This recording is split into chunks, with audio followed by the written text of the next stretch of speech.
Human trafficking, slavery, the sex trade. All tragedies that occur over the world, generally more overlooked than not. It's a more common and accessible issue than you might imagine. Globally, the average cost of a sex slave is just $90, which is about the same cost as a child's bike at Target. Almost 1 in 500 people in the world are trafficking victims.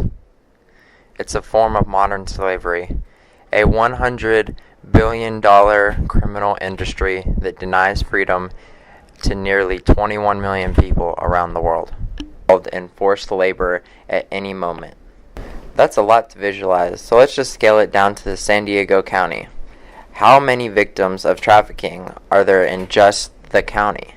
According to recent studies conducted by two local universities, the University of San Diego and Point Loma Nazarene University, sex trafficking is San Diego's second largest underground economy, ranking in $810 million each year in revenue.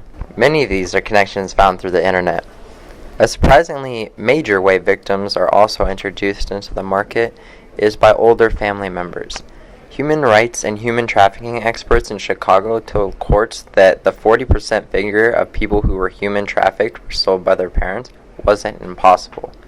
There definitely are parents, a lot of parents, who sell their kids to traffickers, says Charlie Custer, director of the 2013 document Living with Dead Hearts.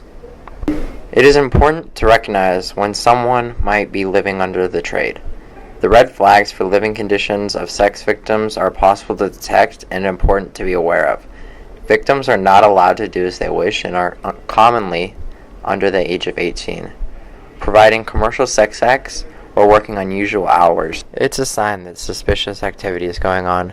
Most victims have pimps and get paid very little for the amount of hours they work. The location of their work is generally very secured and closed off. Many victims experience severe mental trauma due to the pain inflicted on them by their abusers. The red flags for mental conditions of these victims are well noticeable. They are fearful, anxious, depressed, and submissive.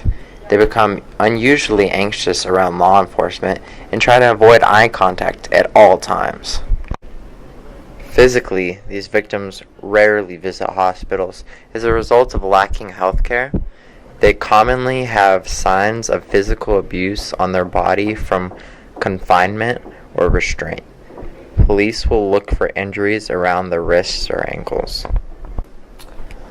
If you are concerned about someone being abused in any way stated in this video, do not hesitate to reach out for help.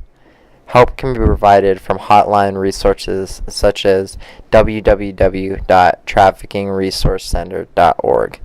And to learn more information, visit the Polariz Project website at www.polarizproject.org.